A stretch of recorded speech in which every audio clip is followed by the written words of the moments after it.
우리에게 주신 하나님 말씀 예레미야 26장 1절로 9절 말씀입니다.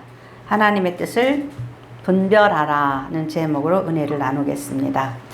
오늘 본문 말씀이 나오는데 그 요시아의 아들 여호야김이 다스리기 시작할 때에 그렇죠? 이때가 아주 그냥 그 요시아 왕 때서부터 이제 막 굉장히 그 유다의 이제 말기 증상이죠. 혼란스러운 그런 때였어요. 그렇기 때문에 이제 시대를 분별하고 신앙에 있어서 정책에 있어서 하나님의 뜻이 어떠한가를 분별하면서 행해야 되는데 굉장히 혼란스럽기 때문에 그런 것들을 분별하지 못하고 행하면 그 혼란에 빠지게 되죠. 유다 왕 요시아 그랬죠. 이 요시아 왕은 그 유다의 세 명의 왕 여호사밧, 히스기야, 요시야 왕 이 3대 왕이 선한 왕에 속해요. 가장 선한 왕이에요. 유다에서. 근데 이 요시야 왕은 그 유다가 587년에 망했거든요.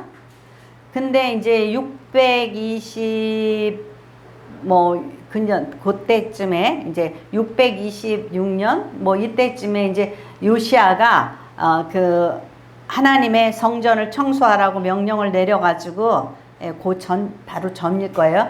1년 전쯤에 성전을 청소하라고 그 명령을 내려서 하나님의 성전을 청소하고 정리하다가 율법책을 발견했어요. 그래서 율법책을 이제 그 읽어주는 것을 듣다 보니까 우리가 정말 잘못 살았구나. 그래가지고 이제 대대적인 종교 개혁을 행했던 그런 왕이에요. 네. 그런데 이러한 왕인데 이제 유다가 이제 망해가는 거죠. 망해가는 거예요. 여호야김 시대는 이제 망해가는 거예요.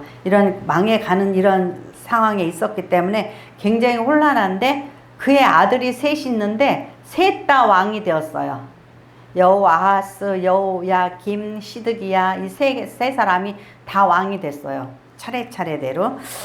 그러한 상황이었었는데 이 요시야 왕이 어떠한 생각을 가지고 있었냐면은 우리가 이제 성경을 읽어도 요시야 왕이 갑자기 성전도 정비하고 종교 개혁도 하고 또 아주 잘하다가 갑자기 무기또 전투에 나가서 죽어버려요. 그냥 40도 안 돼가지고 38인가 몇 살이 그냥 죽어버려요. 그리고 도대체 왜 이렇게 착하게 선하게 했던 왕이 왜 이렇게 갑자기 죽지? 근데 왜 그러냐면은 그 당시에 이제 바벨론이 막 일어나고 있었어요. 바벨론이 막 일어나고 있었는데 그 애굽의 왕이 느고 왕이라는 애굽의 왕이 저 바벨론이 싫은 거예요. 그러니까 아수르하고 만나서 바벨론하고 싸우려고 그랬어요. 바벨론이 일어나지 못하도록. 그러니까는 이스라엘은 이 아수르가 아주 왼수예요. 왜냐하면 북이스라엘이 아수르한테 망했어요. 그것도 722년에. 그러니까 굉장히 벌써 일찍 망해요. 100년 전에 망한 거예요. 아수르에. 그래가지고 북이스라엘 10지파가 풍지박산이 났거든요. 그러니까는 여러분이 이제 요나서에서 읽었듯이 요나가 어때요? 정말 저 아수르 너무 보기 싫은 거예요. 아수르 가서 복음을 전해라 그래도 가기 싫은 거예요. 그렇게 막 미워하고 심지어 아수르 사람들이 와서 웅성거리고 살고 혼합되어져 있는 사마리아도 지나가기도 싫고 꼴도 보기 싫은 거죠. 그러니까는 이 요시야 왕이 느고 왕이 애굽 왕이 아수르하고 합해서 바벨론하고 싸운다 그런단 말이에요. 그러니까는 아수르가 다시 혹시 바벨론을 이겨서 승리하면 꼴 보기 싫잖아요. 그러니까 자기가 무기또에 가가지고 느고 왕 있죠? 애굽 왕하고 부딪힌 거예요. 아수르하고 연합하려고 한 이 애굽 왕하고 부딪힌 거예요. 그래서 갑자기 죽어버렸어요. 예. 그래서 이제 자 역대하 35장 21절 말씀 같이 읽겠습니다. 역대하 35장 21절 말씀 같이 읽겠습니다. 느고가 요시야에게 사신을 보내어 이르되 유다 왕이여 내가 그대와 무슨 관계가 있느냐 내가 오늘 그대를 치려는 것이 아니요 나와 더불어 싸우는 족속을 치려는 것이라 하나님이 나에게 명령하사 속히 하라 하셨은즉 하나님이 나와 함께 계시니 그대는 하나님을 거스르지 말라 그대를 멸하실까 하노라 하나. 네. 묘해요 이 상황이. 자 느고 왕이 애굽의 느고 왕이 그 요시야 왕에게 편지를 보내요. 내가 지금 아수르하고 연합해서 바벨론하고 이렇게 좀 싸우려고 그러는데 왜 거기서 끼어들어가지고 자꾸 걸치적거리냐. 내가 지금 아수르하고 연합해서 바벨론하고 싸우는 것은 하나님의 뜻이다. 하나님의 뜻이니까 자꾸 그러지 말라고 이렇게 편지까지 해요. 그러는데 그 요시야 왕이 35장 역대 35장 21에 보면은 싫어해요. 싸움을 멈추려고 그러지를 않고 자기가 이제 그 요시야 왕인 거를 변장을 하고 그렇게 하고선 싸우다가 결국은 죽어요. 그러면 상황을 좀 헷갈려요. 여기서 잘 생각해 보세요. 하나님이 아수르하고 애굽하고 연합해서 바벨론하고 싸워서 지금 바벨론을 이기게 할 것 같아요? 아수르를 이기게 할 것 같아요? 네, 이제 바벨론이 이겨요. 바벨론이 이기게 되거든요. 근데 왜 느고하고 아수르하고 연합하게 해가지고 그 중간에 그 요시야 왕이 껴가지고 죽냐고요. 그러니까 하나님의 경영하심이에요. 하나님의 경영하심. 하나님께서 이제 느고하고 애굽하고 아수르하고 싸워서 패하게 만드는 게 하나님의 뜻이에요. 근데 우리가 하나님의 뜻보다 내가 앞서가면 안 되는 거예요. 요시야는 자기가 이걸 막으려고 그랬어요. 아수르가 이기는 걸 막으려고 그랬어요. 느고하고 애굽의 느고하고 그 아수르하고 연합하는 거를 요시야가 자기가 막으려고 그랬어요. 예. 하나님이 하실 건데. 그죠? 그러니까 우리가 어떤 일에 있어서 이게 아닌데 저게 아닌데 그렇게 생각이 들 때가 있잖아요. 지금 느고는 또 왜 아수르하고 합치는 거야? 막 화가 나는 거죠. 그래서 어떻게 해요? 걱정되는 거예요. 마음이 조급한 거예요. 혹시나 애굽하고 아수르하고 합쳐서 바벨론을 물찌르고 아수르가 다시 부강하게 되면 그 왼수 같은 아수르가 또 그 모든 그 중근동의 그 정치를 다 제패하고 그렇게 우쭐거리는 걸 보고 싶지 않겠죠? 예. 우리가 이런 거에 대해 있어서 어떻게 해야 돼요? 근심을 내려 놓아야지 되는 거죠.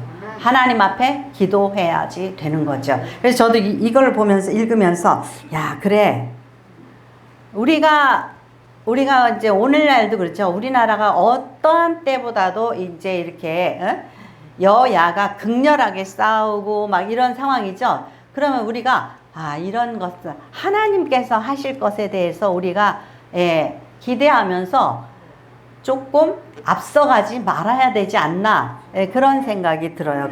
그래서 보니까 이 느고가 요시야 왕에게 편지를 썼잖아요. 그죠? 빠지라고.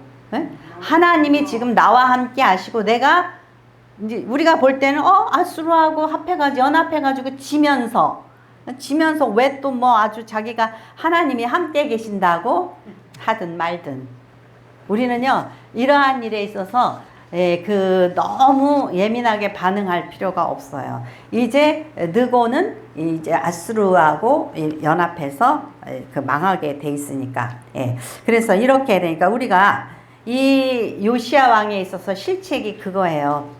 이전에 하나님의 율법책을 발견했을 때 어떻게 하면 좋으냐고 우리가 이렇게 6월절도 지키지 않고 예, 얼마나 그 타락한 거예요. 이렇게 하나님의 말씀대로 살지 않았기 때문에 어떻게 하냐고, 자기의 신하를 여선지자 훌에게 보내가지고 어떻게 하냐고 그랬더니 뭐라고 그랬냐면, 여선지자 훌이 그 유대는 망한다 그랬어요. 그러면 이거에 대한 뭐예요? 이거에 대한 그 하나님 앞에서의 대책이 무엇인가? 그죠? 회개하고 다시 또 종교개혁을 하고 그랬단 말이에요. 그러면 우리가 이러한 상황에서 세계적인 정치, 뭐 어떤 국내의 정치를 내다보는 데 있어서도 나의 생각 내려놓고 옛날에 하나님 앞에 그 뜻이 어떠한지를 여선지자 훌에게 물었듯이 물어야지 될 거 아니에요. 하나님, 이 느고와 지금 아수르가 연합하려고 그러는데 제가 낄 자리입니까? 아닙니까? 물어봐야 되죠? 예, 물어봤어야 된단 말이죠. 그렇지 않고 내 힘으로 애굽과 싸우려고 했단 말이에요. 그러다가 죽은 거예요. 또 요시야는 참 안타까운 게 뭐냐면, 그 히스기야 왕도, 요시야 왕도 선한 왕이라고 그랬잖아요. 히스기야 왕의 아들이 므낫셋이에요. 그가 유다에서 가장 악한 왕이었어요. 근데 이제 이 요시야 왕의 아들 여아하스, 여기 또 여호와김, 또 시드기야, 이 모든 자식들이 아주 하나님 뜻하고 상관없이 악하게 행했다라는 거예요. 그러니까 우리가 그러잖아요. 아, 목사들이, 장로아들이 그러면 어때요? 우리 기대에다가 아이고 저런, 어떻게 목사아들이 저럴 수가 있어, 장로아들이 저럴 수가 있어, 그렇죠? 우리가 집안 단속을 잘해야 되잖아요. 저도 이제 오늘 우리 딸하고 사위가 그 시댁에 갔어요. 그래서 시댁에 가서 시어머님 다니시는 교회에 가서 예배 드리기로 했거든요. 그래서 제가 우리 딸한테 문자를 보냈어요. 엄마 욕먹이지 말아라. 혹시 또 저기 예배 보는데 뒤에 앉아가지고 핸드폰 들여다볼까봐 걱정돼가지고. 근데 그게 뭐죠? 이게 의외로 목사들, 뭐 장로아들, 뭐 장로딸, 뭐 목사딸, 이게 단도리가 잘 안 되잖아요. 그죠? 왜냐하면 또 너무 유하거나 그러면 아이들을 너무 또 자유를 줘가지고 그 자유가 방임이 될 수가 있어요. 그래서 우리가 정말 진정한 신앙은 다른 이웃이 아니고 누가 아니고 내 자녀가 하나님 앞에 바로 설 수 있도록 우리가 힘써야 되는 거, 그거를 간절한 마음으로 기도를 해야지 돼요. 근데 요즘에 어떡하죠? 야, 너 중간고사 잘 공부하고 있어. 엄마가 기도할게. 그리고 아이는 신앙에서 뒷전이고 자기가 다 커버하죠. 엄마가 기도할게. 너는. 중요한 건 뭐냐면 아이가 스스로 기도할 수 있고 하나님 앞에 설 수 있는 그런 자녀를 만드는 거예요. 그래서 요시야가 참 선한 왕인데 하나님 앞에서 실책이 있었다라는 거 있죠. 그거가 참 그래요. 그래서 이 느고 왕이 편지를 썼는데 우리가 그 누가 이야기를 하든지 분별하고 이 정말 하나님의 뜻이 이 말과 맞는지 우리가 좀 생각해 볼 필요가 있어요. 그 나만이 문둥병에 걸렸잖아요. 근데 여종이 장군님 저기 유다에 가면은 그 선지자가 있는데 선지자한테 좀 가보셨으면 좋겠어요 하고 말할 때에 무시하지 않았죠. 무시하지 않았어요. 그러니까 아무리 천한 사람, 작은 사람의 소리라도 그걸 들었단 말이죠. 하나님께서는 이방의 왕일지라도, 느고 왕이 그 이야기를 한 거죠. 지금 이방의 왕일지라도 이방의 왕에게도, 옛날에 고레스 왕이 내 종이라 그랬죠. 하나님의 도구가 될 수가 있다라는 거예요. 그래서 우리가 이러한 일에 있어서 분별할 수 있어야지 된다라는 거예요. 그래서 오늘 이 말씀을 보니까 여호와김이 다스리기 시작할 때에 여호와께서로부터 이 말씀이 임하여 이르시되 여호와께서 이와 같이 말씀하시는 너는 여호와의 성전들에서 서서 유다 모든 성읍에서 여호와의 성전에 와서 예배하는 자 내가 내게 명령하여 이르게 한 모든 말을 전하되 한마디도 감하지 말라. 예. 여호와의 성전에 와서 예배하는 모든 자에게 한마디도 감하지 말고 전하라는 거예요. 근데 예레미야가 전해야 될 말이 복된 소리가 아니란 말이에요.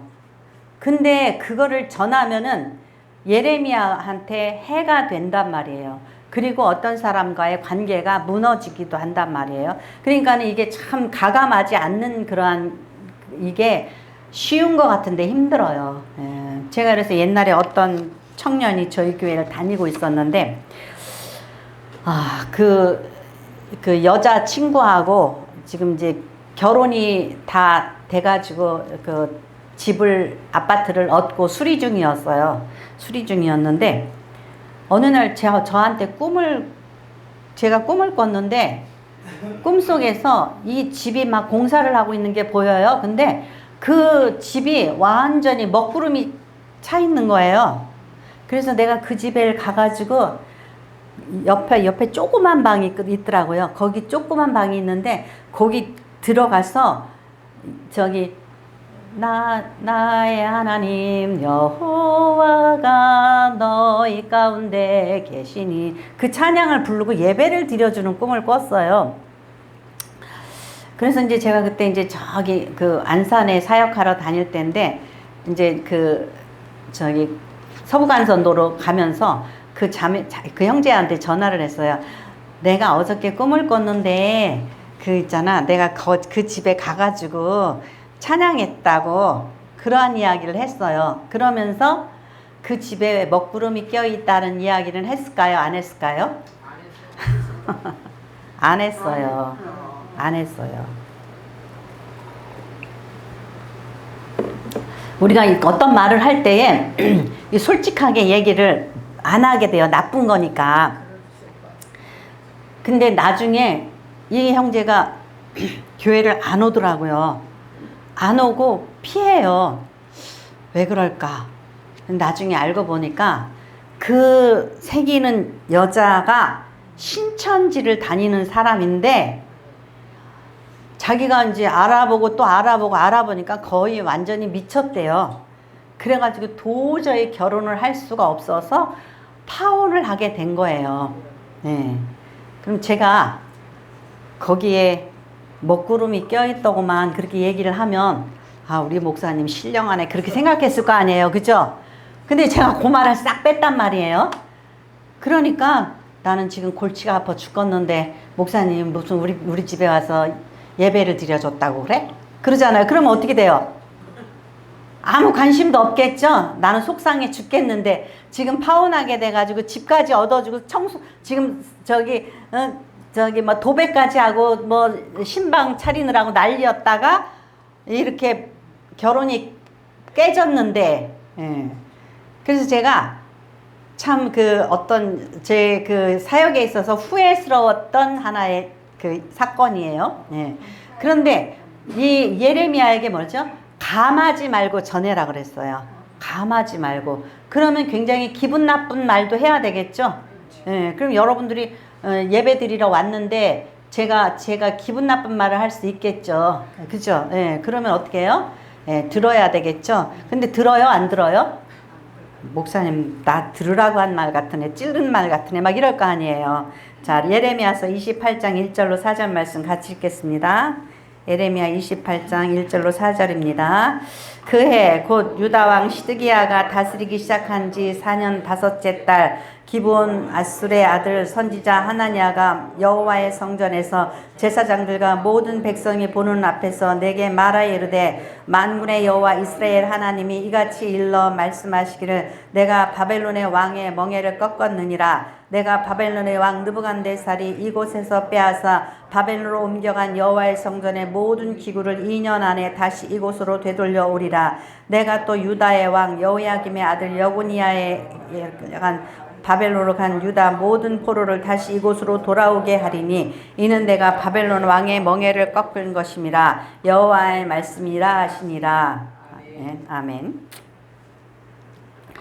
우리가 오늘 본문 읽은 게 26장이에요. 여기 28장에 이런 말씀이 있어요. 뭐냐면은 시드기야가 다스리기 시작한 지, 요거는 뭐냐면은 이제 여호야김 왕이었죠. 우리가 26장에 읽을 때는 이 왕이 끝나고 이 왕이 그 아들이 여호야긴인데 이 여호야긴이 다시 또 그 후계자로 앉았다가 이제 마지막 왕이 시드기야예요. 근데 이제 망할 때가 다 됐죠? 그죠? 망할 때가 다 됐어요. 시드기야 왕 때 망하는데. 근데 뭐라 그러냐면은 하나냐라는 그 선지자가 나타나가지고 예레미야하고 정반대의 예언을 하는 거예요. 뭐라고 예언하냐면 바벨론 왕을 여호와 하나님께서 그 목을 꺾었다.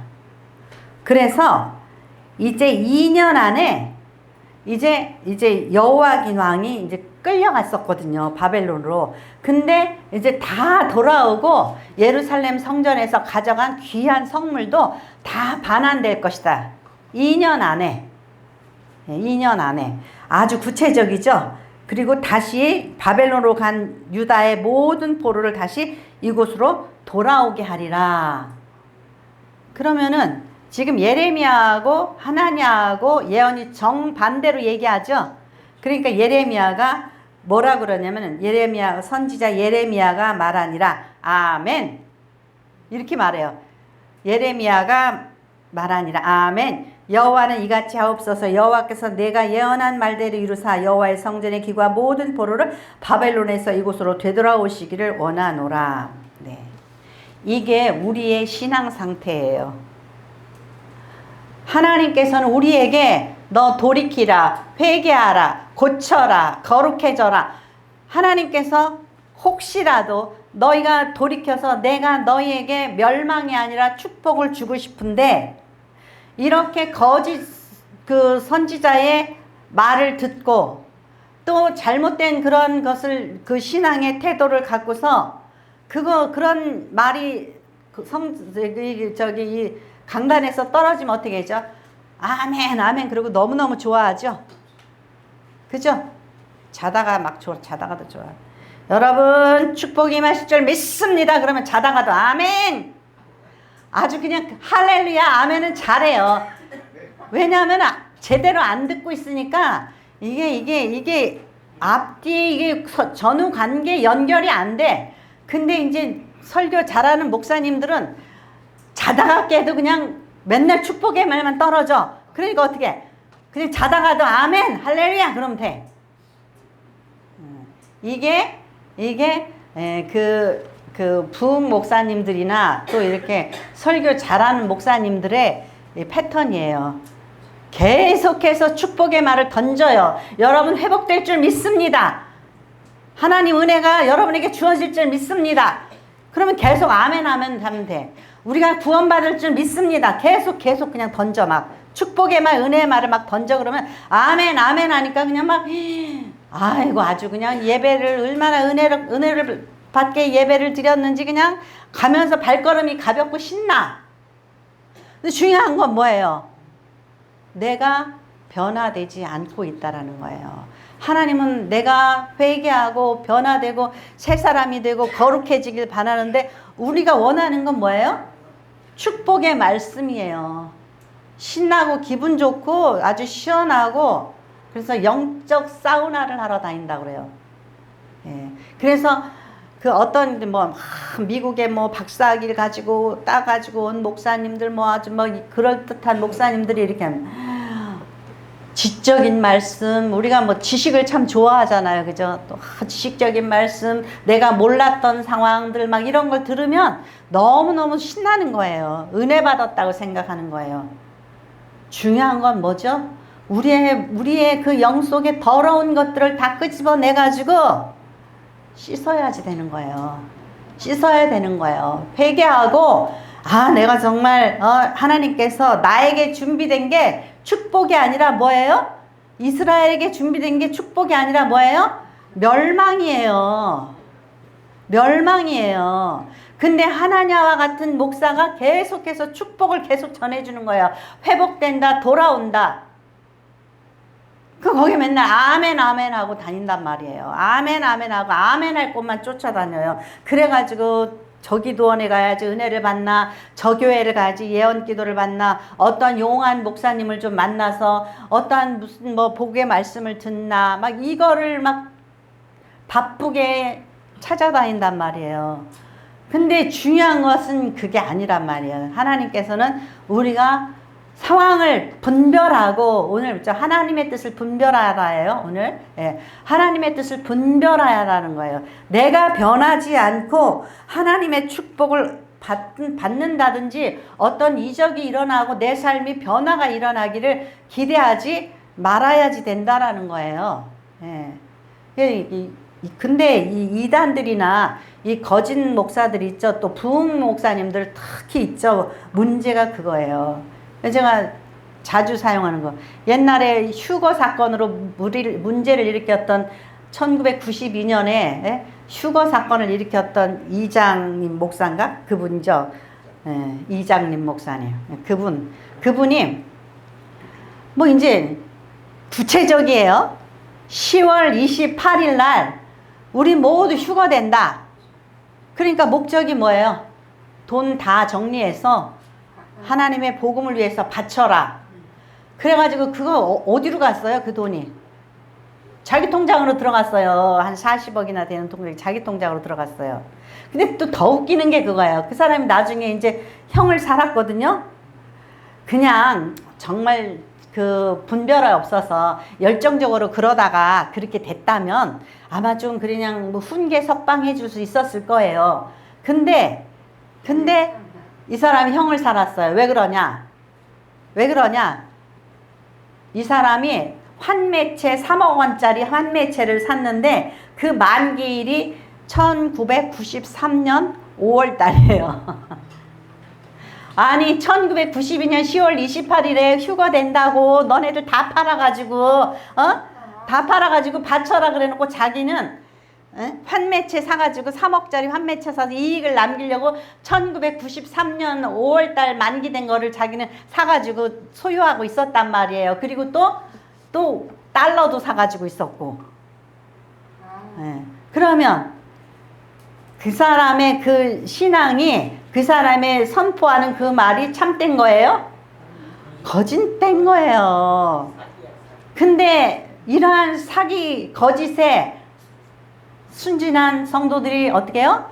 속고 있다는 말이에요. 그래서 우리가 기도해야 될 정말 중요한 건 하나님 분별력을 주시옵소서. 신앙에 있어서도 분별력을 가져야 되고 세상의 삶에 있어서도 분별력을 가져야 돼요. 요시야 왕은 세계의 정세를 내다보면서 하나님께서 하실 것을 알아야죠. 그죠? 왜 자기가 거기 나서가지고 죽냔 말이에요. 예? 그죠? 예. 그러니까 우리가 분별력이 있어요. 세상 정세 또 뭐 이런 것에 정말 마귀는 우는 사자와 같이 삼킬 자를 참고 있는데 나는 너무 순진해가지고 어리석은 짓을 하면 안 되죠. 분별력이 있어야 돼요. 그러니까 우리가 무슨 일을 할 때 먼저 뭐 해야 돼요? 전쟁터에 나가야 할 때 기도하라 그러죠. 바다에 나갈 때도 기도하라 그래요. 결혼하기 전에는 3번 기도하라 그러죠. 예. 그러니까 기도하고 하나님 분별력을 주시옵소서. 어떻게 해야 됩니까? 하나님의 응답을 바라야죠. 근데 우리가 해가닥 하면은 기도 안 하고 평소 때 기도하다가도 안 한단 말이죠. 예. 그래서 예레미야는 이렇게 하나님께서 말씀하신 대로 저주의 말씀, 멸망의 말씀을 전했어요. 그랬더니 반응이 뭐예요? 2가지로 나오죠. 2가지로 나와요. 그래서 전하니까 너 미친 거 아니냐? 어디 성전이 무너지고 뭐 유대가 멸망한다고? 그러니까 뭐라 그래요? 너는 죽어야겠다. 이렇게 결론을 내죠. 너는 죽어야 되겠다. 이렇게 그 말을 들은 그 모든 백성이 너는 반드시 죽어야 하리라 이렇게 말을 해요. 예. 그러니까 이 말씀을 전한 값이 이렇게 핍박이 온단 말이에요. 예, 이렇게 핍박이 와요. 그랬을 때에, 예, 하나님께서 놀랍게도 또 한편의 그 고관들, 또 한편의 사람들이 갑자기 다른 반응을 보여요. 다른 반응을 보여요. 자, 26장 18절에 19절 말씀 같이 읽겠습니다. 유다의 왕 히스기야 시대에 모레셋 사람 미가가 유다의 모든 백성에게 예언하여 이르되 만군의 여호와께서 이와 같이 말씀하셨느니라. 시온은 밭같이 경작지가 될 것이며 예루살렘은 돌무더기가 되며 이 성전에 사는 산당의 숲과 같이 되리라 하였으나 유다의 왕 히스기야와 모든 유다가 그를 죽였느냐 하니 히스기야가 여호와를 두려워하여 여호와께 간구하며 여호와께서 그들에게 선언한 재앙에 대하여 뜻을 돌이키지 아니하셨느냐. 우리가 이같이 하면 우리의 생명을 스스로 심히 새롭게 하는 것이니라. 아멘. 예. 그러니까 한 무리가 왜 예레미야를 죽여야 되느냐? 아니다. 히스기야 왕 때도 미가라는 선지자가 이렇게 하나님께서 너희 죄 때문에 이렇게 멸망시킨다고 이렇게 예언했는데 히스기야가 하나님을 두려워해서 그를 살려두고 오히려 회개하고 돌이켰을 때에 멸망이 임하지 않았다. 그러니까 우리도 그렇게 해야지 된다. 이런 반응을 보였죠.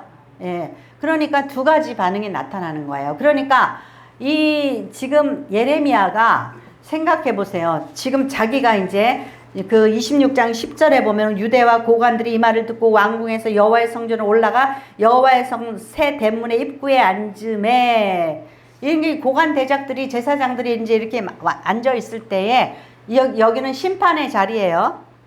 그러면 이 심판의 자리에서 예레미야가 네가 죽어야 된다 그러니까 뭘 해야지 돼요?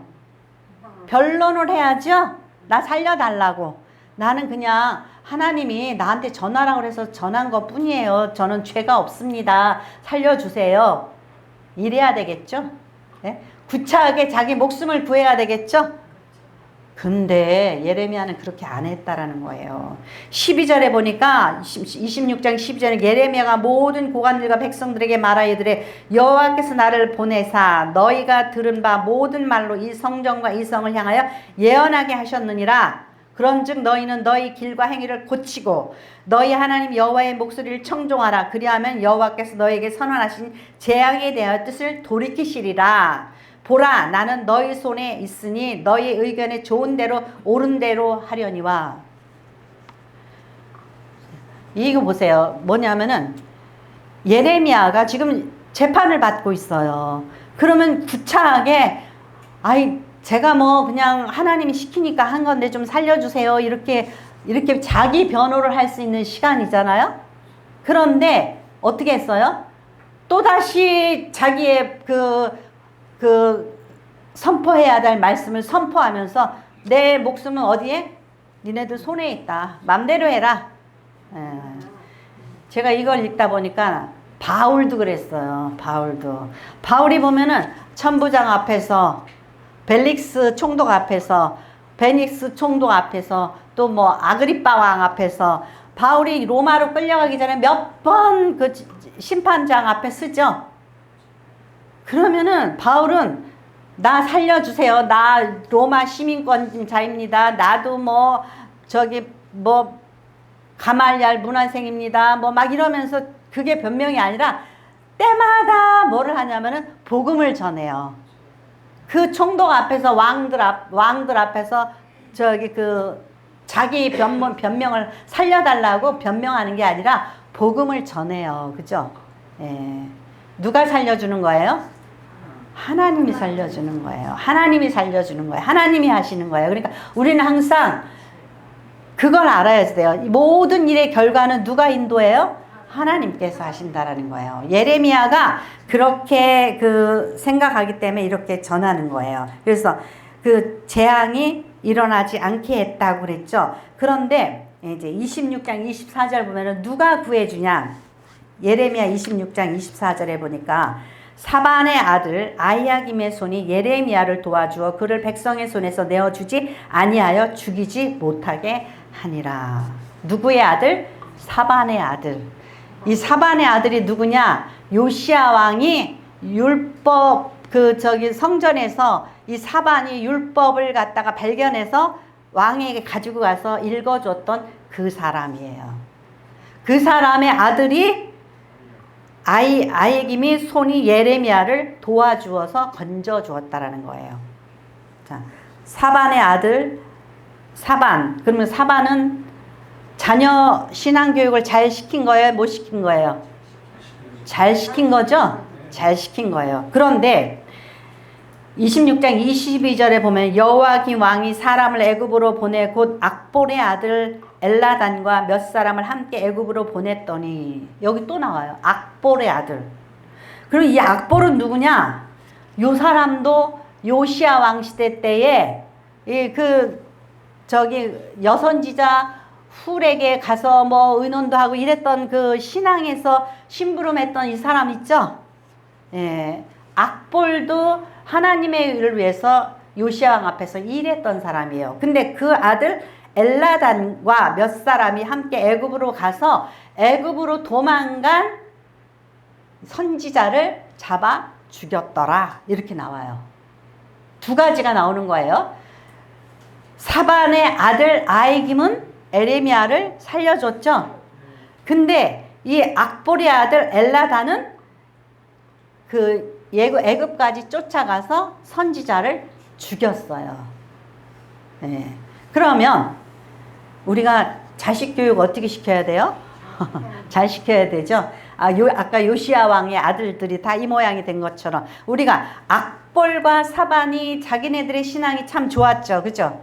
참 좋았어요. 한 사람의 아들은 선지자를 죽이는 사람이 되었고 한 사람의 아들은 예레미야 선지자를 살려주는 그러한 신앙의 소유자가 됐죠.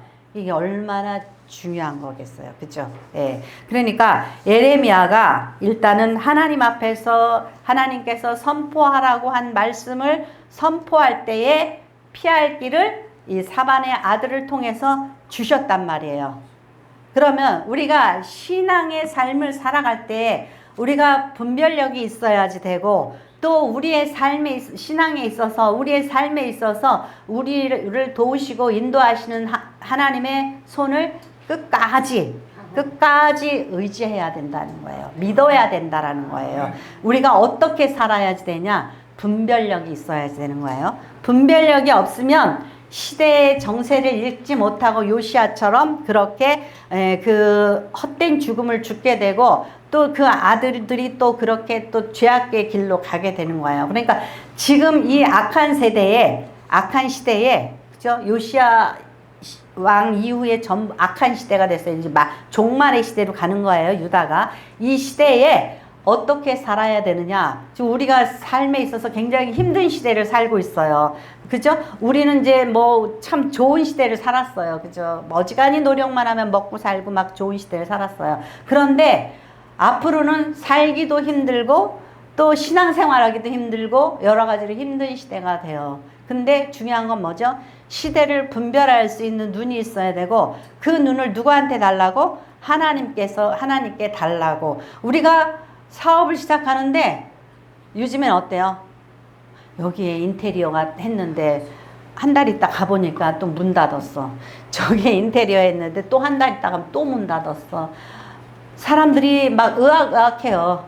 어떻게 살아야 될지 모른다는 거죠. 모든 상권은 누가 가지고 있어요? 대기업이 가지고 있어요. 그죠? 막 대기업이 다 가지고 있어요. 얼마나 살기 힘들어요? 옛날에는요. 딸이 약사하잖아요. 그러면 저 골목길에다 조그만 제가 기억나요. 저희 집 들어가는 골목에 완전히 찌그러진 그런 곳에 약방이 있었는데 그런 약방이 하나 있으면 그 집 식구들 다 먹고 살아요. 그죠? 슈퍼 하나 잘 차리면 그 집 식구들 다 먹고 살아요. 전파상 하나 잘 차리면 그 집 식구들 다 먹고 살아요. 근데 요즘에는 뭐예요? 콩만한 슈퍼도 다 대기업이 차지하고 있어. 다 대기업이다. 빵도요. 빵집도 다 대기업이 차지하고 다 그러고 있어요. 뭘 해먹고 살아야 될지 모르고 세상이 얼마나 악해지고 힘들어진지 몰라요. 이게 정말 어떻게 보면은 요시야 시대 때에 이 뭐 정말 세계의 각축천을 벌이고 있는 이런 상황에서 그들이 어떻게 살아야 될지 몰랐단 말이에요. 여기에 붙어보고 이 왕한테 붙어보고 저 왕한테 붙어보고 아수르에 붙어봤다가 애굽에 붙어봤다가 바벨론에 붙어봤다가 막 이랬단 말이에요.